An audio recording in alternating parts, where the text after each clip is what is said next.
Justin Fields extends the play, rolls out to his left, and he's going to loft one deep to the end zone. Perfect throw, batted down, right into the arms of Darnell Mooney, but he kicks it up in the air, and it's intercepted. Oh my God, are you kidding me? Oh my God, are you kidding me?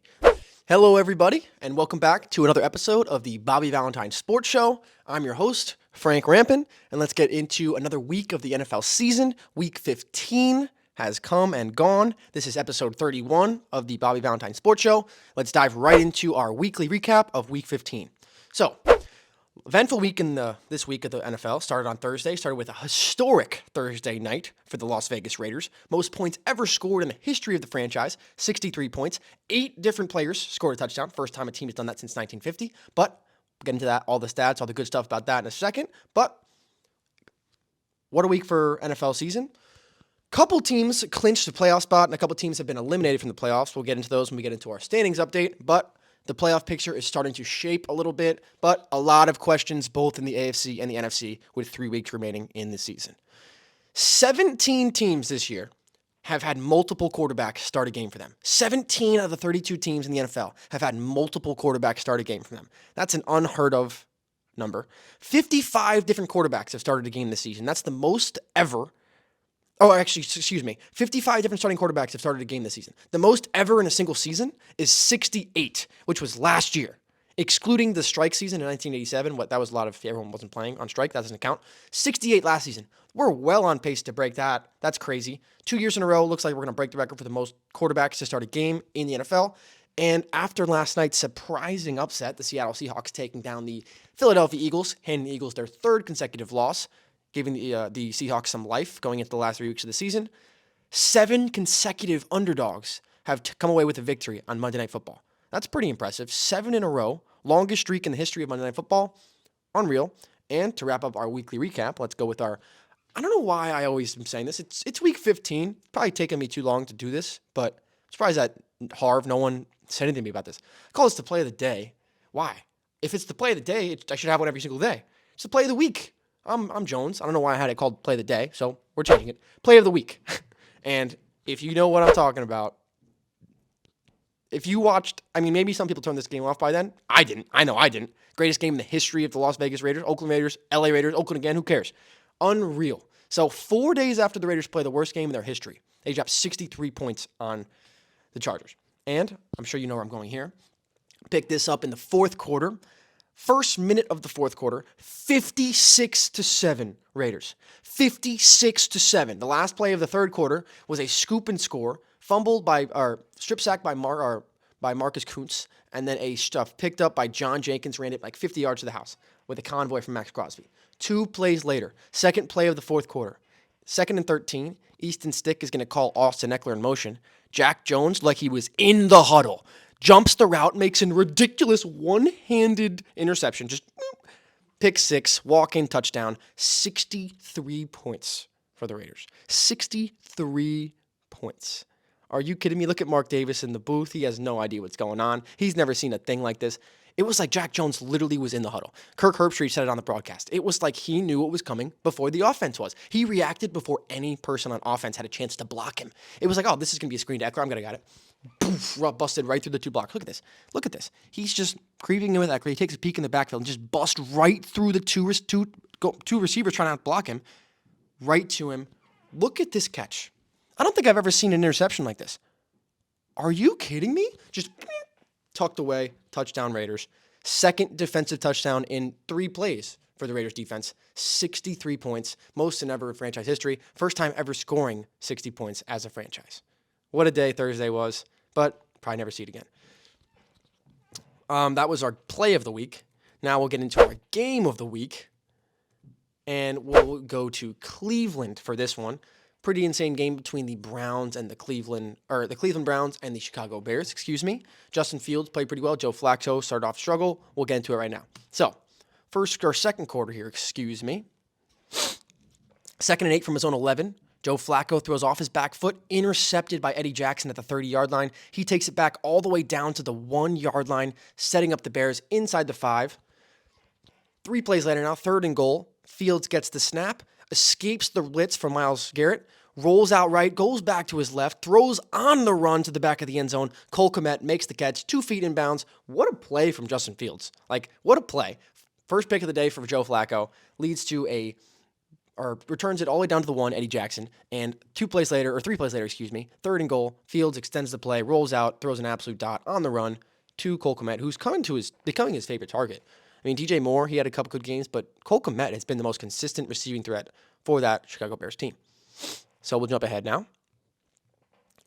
Later in the ball game, we'll move closer to halftime here, about 2 minutes left, or not 2 minutes, about 4.5 minutes left here, 4 minutes left here in the second quarter. Browns driving here, 2nd and goal from the 2-yard line. A little bit of a weird formation here.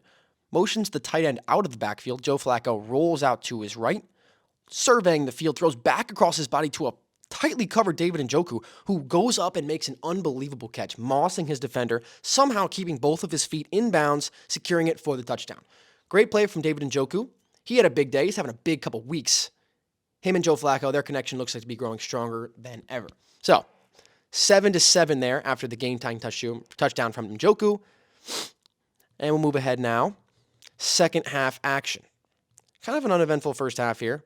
2 teams both getting a touchdown, but that's about it. The first half ended with a Justin Fields Hail Mary that ended up being picked.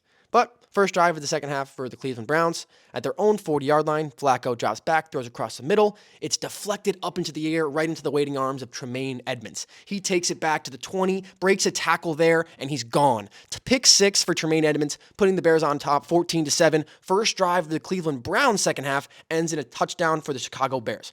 Not a way to start the second half for the Browns. Pick 6 for Joe Flacco, his second of the day. So, Browns get the ball back. Do nothing with it, give the ball back to Cleveland. They drive down into field goal range, setting up Cairo Santos from 41 yards away in the windy day that was going on in Cleveland on Sunday. But Cairo Santos able to fight the wind, curves back a little bit, nails it. 41-yard field goal is good. 17-7 lead for the Bears here in the third quarter. So, Browns are forced to punt on their next drive. 4th and 15, they send that away, punt it away to Cleveland.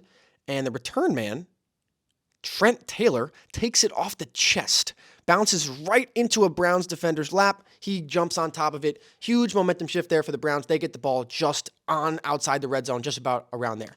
First play of the next drive.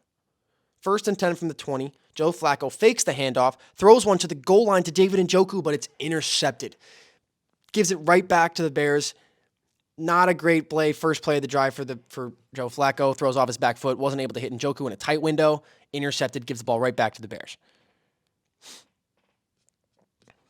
So, third quarter. Bears have the ball, looking to increase their lead of 10 points, moving into the fourth quarter now.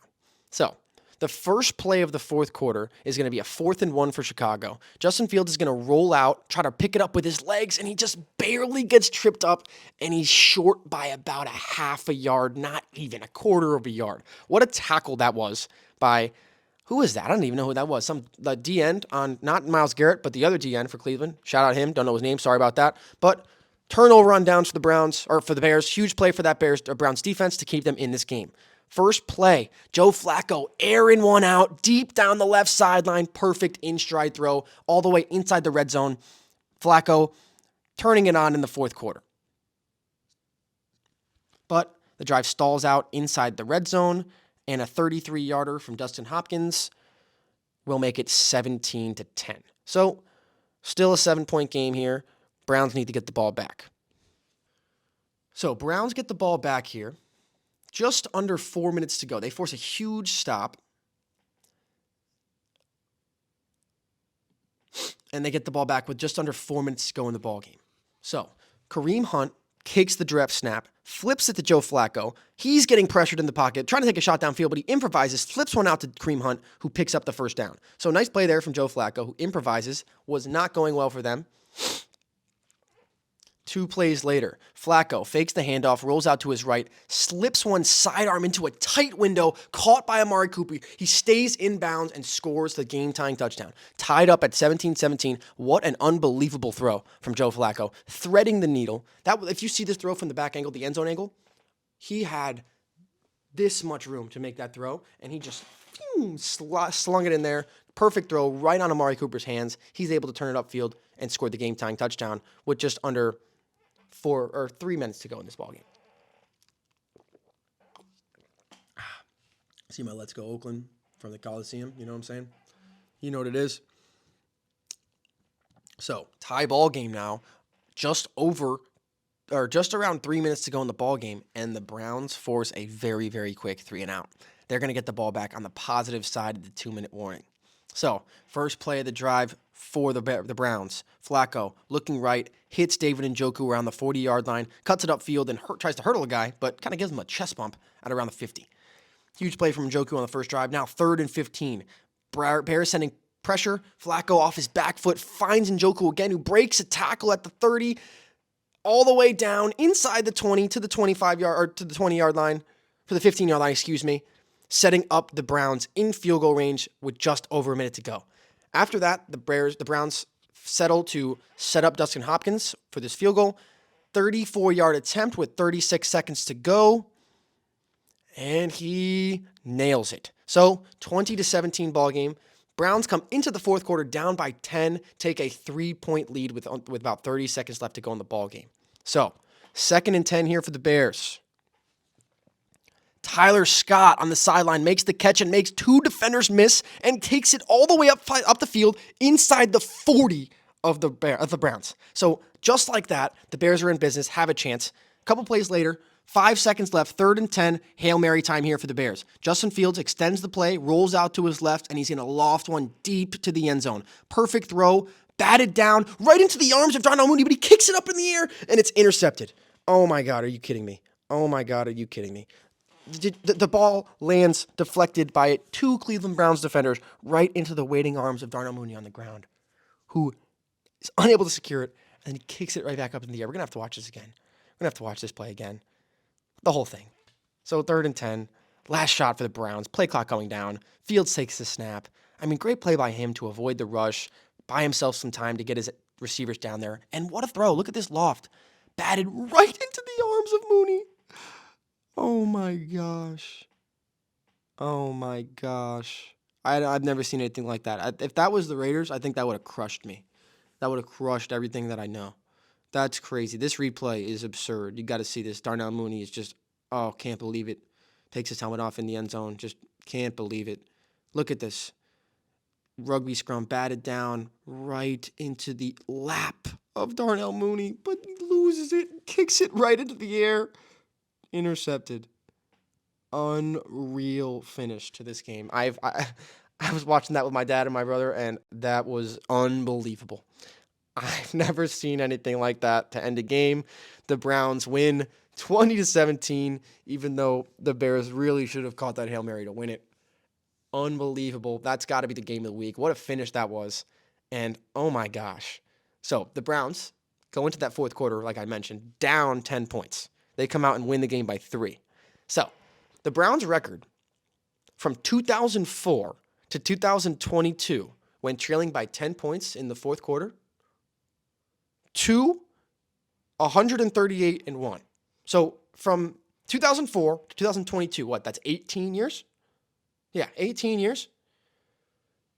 Went down by 10 points in the fourth quarter. They had 2 wins, 138 losses, and 1 tie in that whole 18-year span. This season, 2023, they're 2-3. They matched their win total in games down by 10 in the fourth quarter this season than the past 18 seasons. So, unreal stuff. Joe Flacco threw for 212 passing yards in the fourth quarter, most by a Browns quarterback in the last 45 seasons. So, Joe Flacco, been on the Browns for, 3 weeks now? Already putting his name into the record books multiple times. In years from now, when there's a trivia question about who did this for the Browns, the answer is going to be Joe Flacco. I will never get that right. I just won't, because he's a Raven. But unbelievable finish that game was. Heartbreaker for the Bears. They had won 2 in a row before that. Heartbreaker. Justin Fields actually threw a Hail Mary to end the first half. That ended up being a pick. And that Hail Mary at the end of the game obviously ended up being a pick as well. So very unfortunate for Justin Fields. Ended with 2 picks in the day, both on Hail Marys. Wow. So moving on to our NFL standings update. A lot of shifts happened this week. A lot of interesting things, and we'll dive into that right now. We'll start with the AFC East like we always do. The Miami Dolphins, they took care of the New York Jets this week, 30-0. No Tyreek, no problem. Jalen Waddle had a big day. He went off. Miami, they're the 2 seed in the AFC. They improved to 10-4. The Buffalo Bills, arguably the hottest team in the AFC, arguably the hottest team in the NFL right now. They improved to 8-6. They just absolutely tromped on the Dallas Cowboys, 31-10. What a win for the Bills in Orchard Park. And they move up to the 9th seed in the AFC, and they're very, very hot. Like I said, they're arguably the hottest team in football right now. They just took down the Chiefs, and then they took down the Cowboys. So this team to look out for. Last week of the season, the Bills play the Dolphins in Miami. That could be an interesting game. That might be a division decider, depending on if Miami loses a game or two moving forward. The New York Jets, they lost to Miami 30-0. They are officially eliminated from the playoffs. Their fall to 5-9. And I cannot see Aaron Rodgers coming back anymore. I really don't think they should bring him back. It would not make any sense to me. But, I mean, he was making one-handed interceptions in practice, so maybe he will. Who knows? The New England Patriots, they lost to the Kansas City Chiefs 27-17. They've already been eliminated from playoff contention. They fall to 3-11. And the talk is that Bill Belichick is going to leave New England. I'm not sure why the Patriots would part ways with him. Like, sure, I mean, the team's not very good now. Tom Brady had all the success, but this roster's atrocious. Their receiving core is very, very bad. Their running backs are, I mean, Ramondre's okay. Zeke's getting on the way out. I don't know. The defense has been kind of underwhelming. I don't know. I don't know if you get rid of one of the best coaches of all time just because of this season. Especially when you're set up to get a top quarterback for next year's draft. But we'll see what happens. The NFC East is getting really weird. The Dallas Cowboys sitting on top still at 10-4. They lost to the Bills, though, 31-10. Bad loss. The offense did nothing, and they have been struggling on the road this year. They look like two different teams at home and on the road this season. It's very weird. They have a playoff spot clinched, even though they lost. Strangely, because the Niners won, which kind of sounds like it wouldn't make sense, but that's true. And the Eagles, they fell to 10-4 as well. They lost to Seattle on Monday Night Football, 3 losses in a row. And this is the first time since 2021 that the Eagles don't have at least a share of the best record in the NFL. So the first time in 2 years that any time during the season, the Eagles don't have at least a tie for the best record in football. That's pretty crazy to think about how good they've been. They have 15 tush-push touchdowns in the last 2 years. 15 tush-push touchdowns. Every other team combined has 13, and no team has 3. No other team has 3. They have 15. That's insane. And Jalen Hurts has 14 rushing touchdowns this season. 14 rushing touchdowns this season. That's tied for the most in a single season by a QB since Cam Newton. So, I mean, historical territory here for Jalen Hurts. He's probably going to break that. I mean, he runs a touchdown in almost every game. It's crazy. I mean, 15 weeks, 14 touchdowns. That's basically every week. With a bye, that is every week. And they clinched playoff spot too, but they're the 5 seed right now. So that loss last night, they won. They would have claimed the NFC East lead again, but they lose to Seattle at home, or not at home, in Seattle. Drew Lock leads a comeback to beat them late. 92-yard drive with less than 2 minutes left to go in the game. There was a touchdown to Jackson, Smith, and Jigba to win the game, moving the Eagles into the 5th seed, first wildcard spot. The New York Giants, they lost to the New Orleans Saints, 24-6. Looked like the Tommy Cutlets magic was shut down. Sean Stellano, his agent, he was not looking too happy. He was wearing his Italian-American, the Italian-American Hall of Fame jacket. That thing was sweet. He had the Kelly Green suit on. He looked nice. But they took an L 24-6 when they were unable to score a touchdown. The Commanders, they lost to the Rams 28-20 in a very weird game, 14-10. Sam Howell couldn't really do anything. They scored a touchdown late, and then Jacoby Brissett came in, and he threw a quick touchdown and then another quick bomb to get all the way down to the 1, but then they could not get the ball in the end zone. It took them 10 plays to score, and then they went for 2 and didn't get it, and they lost by 8. So, Commanders lose. The AFC North, the Baltimore Ravens, looking like the best team in the AFC right now. They improved to 11-3 and beating the Jacksonville Jaguars on Sunday Night Football 23-7. Lamar Jackson looking very, very good. He's extending plays. He's looking like he's trying to extend plays to be more of a passer, not just to try to escape it and run. I mean, obviously he has that in his bag all the time, no matter what, but he can extend a play, move forward like he's going to run, come back, pull it back, roll out, and then make a throw. So Lamar Jackson, you're seeing that he's growing as a quarterback and expanding his plethora of moves and what he does on a daily basis. Good for him and good for that Baltimore Ravens offense. The defense is great, and they have 31 straight games with 100 or more rushing yards. That's the sixth longest streak in the history of the NFL. And like I said, they're the one seed in the AFC. They clinched the playoff spot as well. Cleveland Browns, they won our game of the week, beating Chicago 20-17, coming back from a 10-point deficit in the fourth quarter. They improved to 9-5. They're the 5 seed in the AFC. Joe Flacco leading a huge comeback. And like I said, the Browns' record in the last 18 seasons went down by 10 in the fourth quarter. 2 wins, 138 losses, 1 tie. This season, in that same situation, down by 10 in the fourth quarter, they're 2-3. Matched the win total in the last 18 seasons with just 1 season. And like I said, Joe Flacco, 212 fourth quarter passing yards, most by a Browns quarterback in the last 45 years. They're the 5 seed. The Cincinnati Bengals and Jake Browning, who got randomly drug tested this week because he balled out again. They beat Minnesota on Saturday, 27-24 in OT. This was almost the game of the week. Crazy comeback from Jake Browning. Crazy catch by T. Higgins. Unbelievable play. They were driving to try to tie the game with less than a minute to go in the game. Jake Browning kind of chucked one up off his back foot, and T. Higgins mossed the guy at the 2-yard line. About to go out of bounds. He's like, nah, I'm just going to yank this ball over here, put it right over the goal line, touchdown, tie game. We're going to overtime. We're going to win. So how about that? Unbelievable from T. Higgins and from Jake Browning. Jake Browning has the second highest completion percentage in his first 4 career starts, 76%, and is first to throw for 1,000 yards with a 75% completion percentage in his first 4 starts. 10 seed. They go from the 10 seed all the way to the 6 seed in the AFC. A lot of things happened good for a Cincinnati Bengals fan this week. Like the Steelers, who we're about to talk about now, they lost to Indianapolis on Saturday, 30-13. They fall to 7-7 out of the playoff picture. They went from 6 all the way to 10. So they flipped spots. Bengals went from 10 to 6. Steelers went from 6 to 10. The offense looked terrible, but they went up 13-0. They went 13-0. He had 30 unanswered points. Trubisky got benched late in the game for Mason Rudolph, and Mason Rudolph is starting next week for the Pittsburgh Steelers. So Mitch Trubisky already done. And like I said, they fall out of the playoff picture. Not a good week for the Steelers, great week for the Bengals.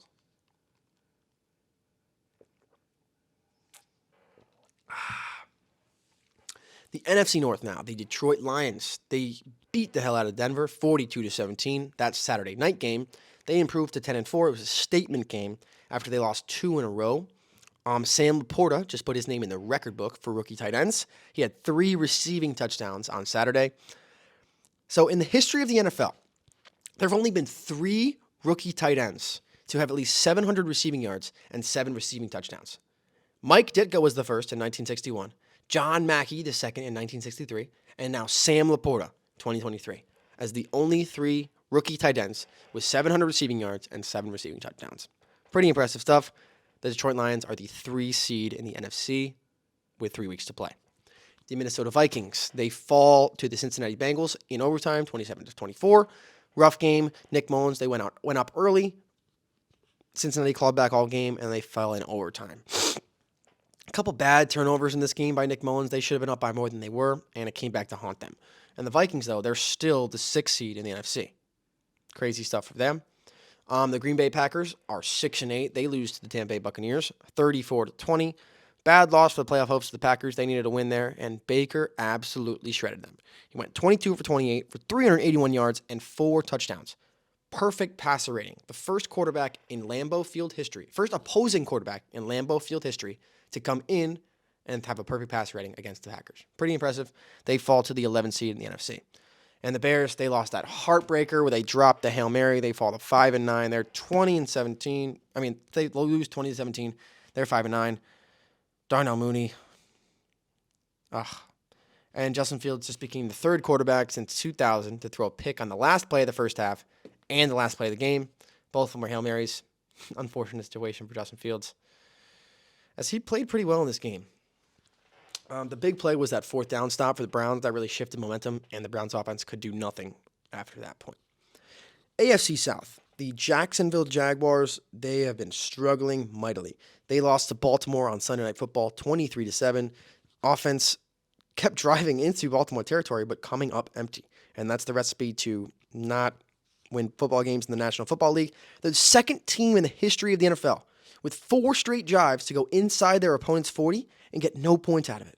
That's crazy. 182 yards in the first half. No points. That's the most yards in any half this season by a team that didn't score. Like, come on. They're the 4th seed in the AFC, and now they're record-wise, they're tied with the Colts and the Texans. Crazy. The Colts, they're 8-6. They beat Pittsburgh 30-13, and the Jags lost, like I just said, makes this a 3-team tie at the top. But because of tiebreakers and all this, it goes Jags, Colts, Texans. The Colts are the 7th seed right now. Jags are the 4, and the Texans are right behind them at 8. So we'll move on to the Texans now. They beat Tennessee in overtime, 19-16. No C.J. Stroud in this game. He had a concussion. So Case Keenum clutched up and got this win. They needed this huge win. It was a big win for the playoff chances because they lost last week to the Jets. And they're, like I said, they're 1 spot behind Indianapolis as the 8th seed.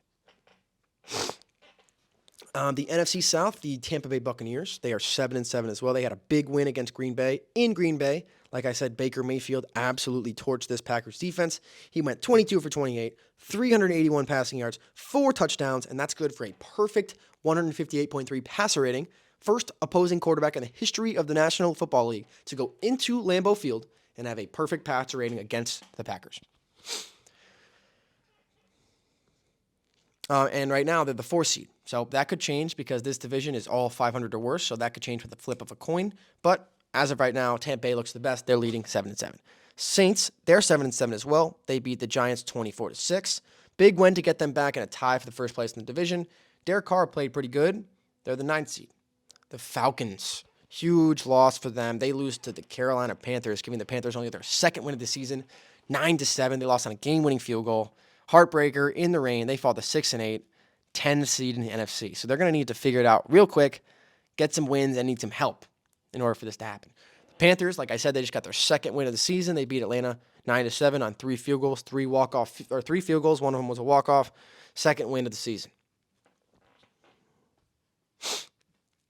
Moving on to the 2 Western divisions. The Chiefs, they beat the Patriots 27-17. They're back on track to the 3 seed in the AFC, 9-5 for them. But I mean, we play them next week. Anything could happen with them. You never know. They're so good. The Broncos, they fall to 7-7. They got killed by Detroit on Saturday night. They fall to the 11th seed. So they just got pummeled. Offense was not very good, and the defense just got exposed. And we need to talk about my Raiders. We need to talk about them. Last week, I was almost about to cry talking about them. Worst game in the history of the Raiders. They lost 3-0. First ever game in the history of the Raiders franchise. Oakland, LA, Oakland, Vegas, whatever city we're from. First time ever that a game went into the 4th quarter 0-0. First loss by the Raiders ever, 3-0. 4 days later, we're playing on Thursday night. First ever 60-point game in the history of the Raiders. Franchise record, 63 points. It was 42-0 at halftime. Tied for the most scored in a first half in Raiders history. 1969 versus the Bills was the other time. Largest Raiders halftime lead of all time. Tied for the 2nd largest halftime lead in NFL history. Most first half points scored by a team who was shut out in their previous game. 21 points in the first quarter. Most by the Raiders in any quarter since 2010. And then what they do in the second quarter? Scored 21 points again. Back-to-back 21-point quarters for the first time since 2010. Aiden O'Connell had 4 first-half touchdown passes, the most by any player this season. First Raiders quarterback with 4 touchdown passes and a half since the Mad Bomber, Darryl LaMonica, back in 1969. And the Raiders are the first team since the 1950 Rams, 73 years ago, to have 8 different players score a touchdown in the same game. And I'm just going to read off those players to you. You probably know a couple. Zamir White, backup running back. Trey Tucker, he had 2 touchdowns. Jacoby Myers, you know him. Michael Mayer, he was a tight end from Notre Dame. You might know him. Brandon Bolden, backup running back. 3rd-string running back, actually. Devontae Adams, dog. John Jenkins, 350-pound defensive lineman. And then Jack Jones. Just picked him up for the Patriots 3 weeks ago. 8 different players to score a touchdown for the first time since 1950. The Rams did it. Are you kidding me? Jacoby Myers had a receiving touchdown and a passing touchdown. Joins Marcus Allen in 1983 versus the Seahawks as the only other Raiders to do this in one game. And before this game, the Raiders, in their last 4 games, scored 46 points combined in 4 games before this. 63 points on Thursday Night Football, the most in franchise history. Are you kidding me? That was a lot of information, a lot of stats right there. But long story short, the greatest game in the history of the Raiders organization comes 4 days after the absolute worst game in the history of the Raiders organization, beating the Chargers 63-21 on Thursday Night Football, in a historic upset. Defeat absolute trouncing. And it led the Chargers to fall to 5-9, go to the bottom of the division. And it's the worst loss in the history of their franchise. And they fired their coach, Brandon Staley, thank God, finally, and their GM. So the Raiders finally on the flip side of some firings, something like that. And I think we got to keep Antonio Pierce. But are you kidding me? 4 days after a 3-0 loss in the worst game in the history of the Raiders organization, we come out and score 63 points on Monday night, for the most points of all time we ever scored, and break just about every record we have in like the fourth highest scoring game in NFL history. That's just the Raiders for you. Unbelievable. Are you kidding me? Finally, to wrap it up, the NFC West, the San Francisco 49ers, they are so good. They are 11-3. They beat Arizona 45-29, dominant again. They clinched the playoff spot. They're the 1 seed. And next week, next Monday night, Christmas Day, evening, 49ers, Rams. 1 seed in the AFC. Well, Rams. 49ers, Ravens, Squid Jones. 1 seed in the AFC versus the 1 seed in the NFC. Christmas night. Better be watching. Unbelievable. It's going to be great. Rams, they beat Washington 28-20 in a weird game, and they move into a playoff spot. They improved to 7-7, and they're the 7th seed in the NFC. Matthew Stafford looks good. Puka Nacua, Cooper Kupp, they're coming back at it. Cooper Kupp coming back better than he was before. Seattle, they get back to 7-7. They beat Philly last night, Monday Night Football, 20-17. Drew Lock led a 92-yard drive with 2 minutes left to win it. Longest drive of the season for the Seahawks. And Drew Lock, his first fourth quarter comeback in 1,142 days, and the fourth of his career. Last time he did it was with the Denver Broncos. And Pete Carroll is 8-0 in his career against the Philadelphia Eagles. 8-0, including playoffs. Pretty crazy. First win for Seattle in a game where they were trailing by double digits this season. And the Seattle, they're alive, 8 seed in the NFC. They just need a couple things to go their way, and they're right back in this. If they get Geno back, they'll be looking good. The Cardinals lose to San Fran 45-29. They fall to 3-11. And that's going to wrap up the NFL standings update. A lot of crazy things happened this week. The Raiders putting up historic numbers on Thursday Night Football. Wild game in Cleveland between the Browns and the Bears. A lot of shifts going on in the playoff pictures. The Eagles struggling. The Cowboys had a bad week. What's going on? Next week, we've got arguably a game of the year on paper. Number 1 seed in the AFC versus the number 1 seed in the NFC. The Ravens and the 49ers playing on Christmas night at 8 o'clock. So, great week of football this was. Another great week coming up. And that's going to do it up for us here. Episode 31, week 15 of the Bobby Valentine Sports Show. If you want to follow us on Instagram, Twitter, TikTok, all that good stuff, at the Bobby Valentine Sports Show. We're going to be posting shorts and all that stuff. And if you have any questions about the Bobby Valentine Sports Academy, hit up bvacademy.com for anything you might need to know there. And that's it for week 15, episode 31. Peace out.